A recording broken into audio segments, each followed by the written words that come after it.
So, hello guys. Nandito tayo sa panibagong video. Tuturuan ko kayo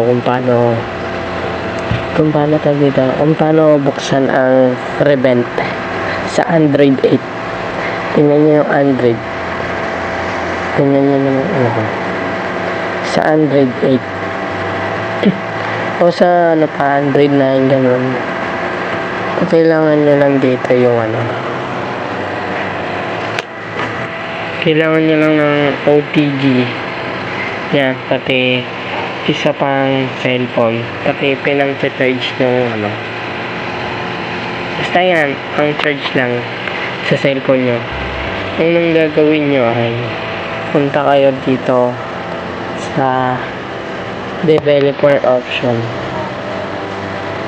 Kung hindi pa kayo marunong magbukas ng developer option, gawin nyo, punta kayo sa about kung nasa na ba dito yung itong version, may version pati build number, i-tap nyo lang yan 7 times o higit pa doon. Tapos ma-open nyo na itong developer option, tapos buksan nyo itong USB debugging. Sa isang cellphone naman, yan, gawin nyo, lagay nyo itong OTG. Lagay natin ang flash. Yan, yung OTG, lagay natin yan dan. Yan. Tapos punta kayo sa settings. Kung wala kayo sa pang cellphone, hirang kayo sa mga tropa nyo, mga kaibigan nyo, kung sino may Android. Tapos punta kayo, nyo itong OTG, yan sa secondary cellphone nyo. Yan, tapos lagay na natin to. Wait lang. Yan, pinilagay. Open. Tapos ito, yan, saksak nyo na to sa primary nyo, sa cellphone nyo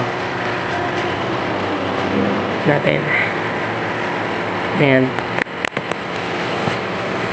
Ayan. Ganyan nilalabas na transfer files. Tayo sa prevent. Ayan din yun, diba?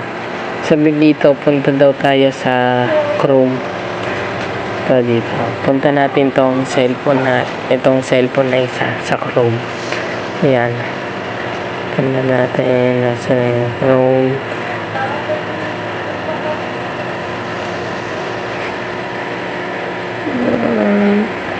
Search natin ay Prevent.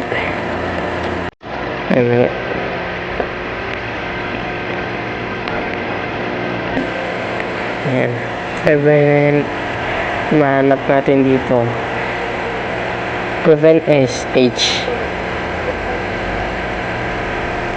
Prevent. Sorry. Magulo. Sorry.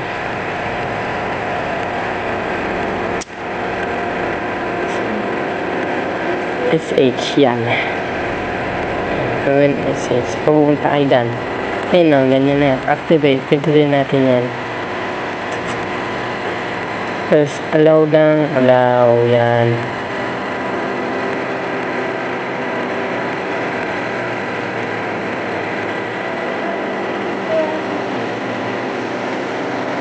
Yun na. So, yun na lang. Guys, hanggang dito na lang ang video natin. Pwede na kayo mag-execute ng command. Gusto nyo. So, yun na. Salamat sa panonood. Thank you. Bye.